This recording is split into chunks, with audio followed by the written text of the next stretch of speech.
Hello, welcome to another episode of Mind Hijack. Today I'm going to do something unique.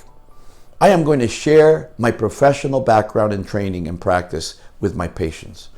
Many of you and many of my colleagues don't understand why I practice in a certain way. I want to share with you why I decided to practice in a certain way in terms of gathering information and helping patients. I will share with you my trade secret. And I don't care if another colleague is going to do the same thing, because I'll be very happy. I want to educate my colleagues what I believe is the best way to help our patients. Again, I am a practicing psychiatrist, board certified in the state of Florida, and welcome again to another episode of Mind Hijacked. We've been trained in psychiatry to conduct a psychiatric examination. You can look this up how it's done. In medical school and residency, we're taught in a certain way. One of the things that we're supposed to do is ask the chief complaint, tell me why you're here, and let you do an open-ended without interrupting. That has plus and minuses, because it is good because it gives the person comfort, gives them comfort to share, but it doesn't help the psychiatrist gather a lot of data. I want to tell you that 85% of the diagnosis that we make comes from a patient's history.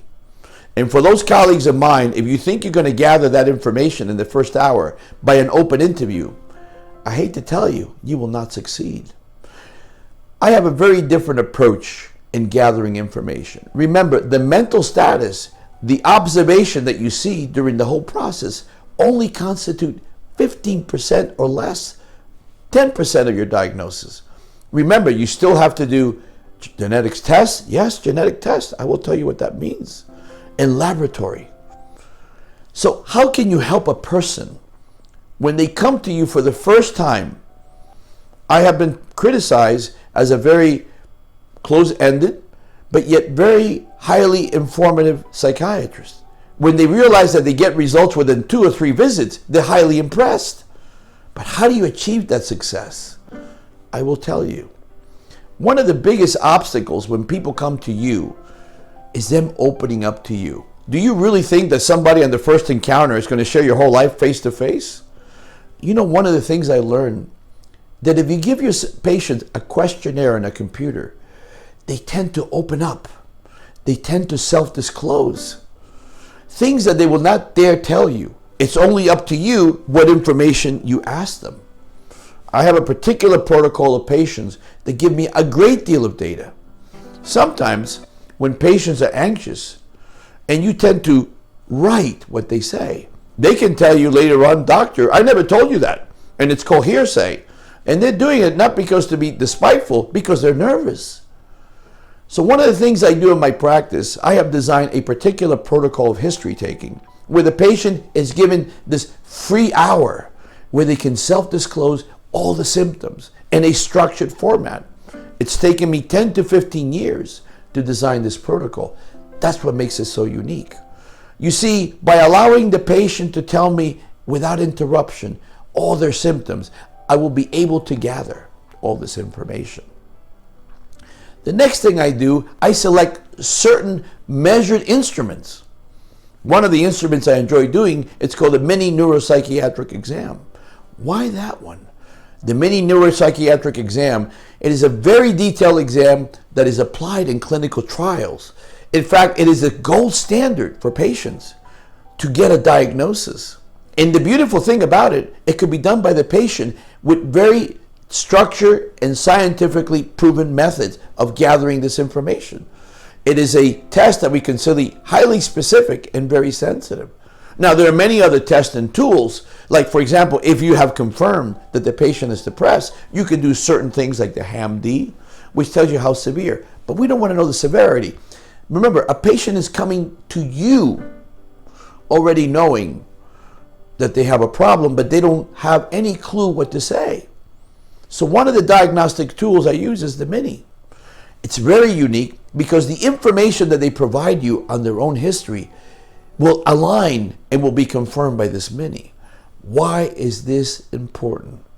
When I was a surgeon, I remember, very simple, before I could put my hands on the abdomen during a surgical procedure, I remember a highly respected teacher of mine, Dr. Michael Reardon. He's a highly educated and very good cardiologist and cardiothoracic surgeon. And one of the things I learned from him is that before you put your hands in there, young man, you have to know what you're looking at. Because if you don't know what you're looking at, what are you going to treat? In this profession, we need all the tools. You know, there's this huge book called the DSM-5. Do you really think we can go through the DSM-5, a 600 or 1,000 page document, to make a diagnosis? No. People come to you to get an answer. I was trained as a surgeon in which we are supposed to figure out a problem. The problem with psychiatry, we don't have the tools that they have. The only tools we have is the patient and the testing.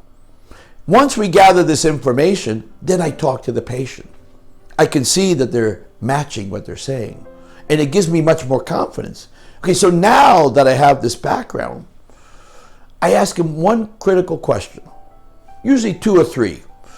Do you think you have a problem? Because if you think you have a problem and you're willing to admit, that's highly important. Many people come to me because there are other people make recommendations. That is not a good way. A person needs to come to you because they think they have a problem. Many come because they're going to jail, because they're having problems with society and their jobs, but they don't want to be there. That is not a good reason. To see me, I always ask, do you think you have a problem? Because you see, if you think you have a problem, your mind is ready to heal. And the second question I ask, do you think you need to change? And do you want to change? So recognizing you have a problem and your willingness to change already has made an incredible stride in your treatment. Those are critical points that you need to get better. We do this in one session. You think it takes 3 sessions? Absolutely not. And one of the things we always do is urine drug screen. Why a urine drug screen? Because see, we tend to lie to our doctors. We don't tell them the truth. And we live in a society of drugs and self-medication. People are afraid to know that they're smoking marijuana or they're using illicit drugs to self-treat. Because if the urine shows something positive, it's not going to criticize them. It tells me that could be a problem itself. Urine drug screens are critical on the first visit. After we gather this information, we always ask them, tell me, are you here because it's your first visit or because you're here because you need continued care? Another critical question. If you're coming to my office and you've been stable for 5 years, and this is to my colleagues, if a patient has been stable for 5 years and they're taking reasonable meds that are not addicting and they're doing fine, why would you want to reinvent the wheel for these patients? If they've been just coming because they're moving from one state to another, listen to your patients. You don't need to work them up all over again, especially if they've been stable for 5 years. So this is more for my colleagues. Please, don't change things. I see this happen all the time in the hospital. I stabilize the patients, I send them home, they're doing great after 30 days, and guess what? Another colleague, which I don't even know, changed their meds because they disagree, even though they've been treated for 30 days. A good psychiatrist will leave your medicines alone if they're helping you, provided that they're not highly addictive and they're not contradicting each other. So once we gather this information, the next thing I like to do is laboratory. Labs are important. So what is a psychiatrist drawing blood? Because I'll tell you what's happening in our society. There seems to be a high incidence of opioids, and these opioids tend to lower your testosterone. Did you know that? And testosterone is part of your drive. It's part of your motivation, your anxiety. There are many men, very young, that have low testosterone level and they cannot understand. No, I don't need to do this, but it's true. They have something we call hypogonadism. And with low testosterone levels, you can fix that. And for women and other things, thyroid problems. And the last thing I do is I ask them, have medication failed? And that's when I do pharmacogenetic testing. So these 4 elements are very crucial. It is also important to figure out hormonal problems in patients. You know, I pick up so many low testosterone in men and some problems with thyroid in women. You have to address these issues. How do I see the brain? I'm going to show you how I see the brain. If you ever lifted up the roots of a tree and you see the roots of, that's a brain. A brain has many branches. It requires that many branches to keep that tree upright and healthy. You know, that's how the brain looks like. it is very redundant. It is designed that way because if an area malfunctions, the tree can continue to function. The brain operates the same way. When the brain has a damaged area, like the mood area, you can continue to function. You can continue to do your work, but you don't do it at optimal and peak levels. The tree can continue to grow, but you can tell the sign of a tree when it's failing. How do these medicines work? That's patients ask me all the time. I get two questions always. Doctor, how do these medications work? And when will they help me? You know, the truth is, we don't know. Yes, colleagues, we don't know. We know the mechanism of action, we know the pathways, but I dare you tell my patients that you know exactly how these medications work. We know that they have certain impacts in certain areas, but the actual mechanism, we don't. I think that there are three elements to healing. And pay attention, providers and doctors and patients. Number one, the patient has to believe in you. When the patient believes in you, you have just activated a healing system inside of them. You may call it a placebo effect. So what?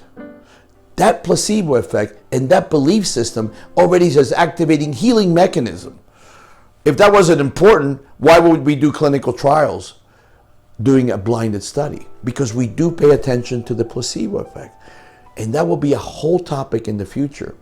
It may be shocking to my colleagues. You know, I conduct clinical trials and I respect pharmaceutical companies because they have done so much great for patients. But they also respect the placebo effect. So three elements. The patient believes in you, how these medications work, and they also ask you another thing, when did they start? And let me tell you something, doctors. If you don't believe in your patient, they will not believe in themselves. Many of these people come to you in a hopeless situation. They have no hope. If you don't look at them, if you don't talk to them, and you don't give them hope and faith, they give up. What good are we as doctors? I have many patients that have come to me and they have survived lung cancer, in despair and sad. I have one patient who was not could be, they could do not surgery because he had a blood problem, such as HIV, and nobody wanted to operate on him because I think the fear of locals that they would be contaminated with HIV or they were too high risk. And guess what? I did not give up on this patient. I referred this patient to a Houston hospital in which he had a big aortic aneurysm and he didn't have much time left. It was a major surgery, but I have a high respect for the program I sent him to at Methodist. He survived, and he was so ever grateful. He was so grateful, he took a picture with me, and he wanted to remember that moment. He came back months later after a complicated surgery, but you know what saved him? He believed in me, and he continued. So it's important for your patient to believe in you because you have activating a healing mechanism. Now, going back how medications work. So I tell my patients that the brain is like a root system. And this root system, you have like a fungus infection or something that's damaging the root system. So what do these medicines do?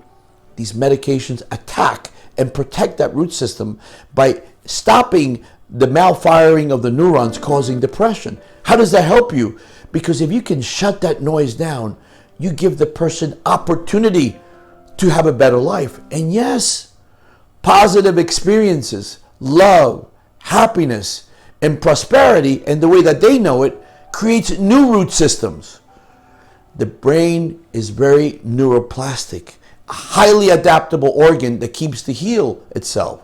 Years ago, we believed that if a brain cell died, that was the end of you. It is a lie. People were being hijacked into believing there's no hope. So what these medicines do is basically help you heal new root systems. How does therapy work? I dare any of my colleagues to answer. We don't have an answer. I have a theory. I think that by creating positive experiences to someone that can listen to you and understand you, it does something to your frontal lobe, the front part of your brain that's responsible to being a human being. You see, have you ever had dinner with a friend? Have you ever had a moment where you were lost?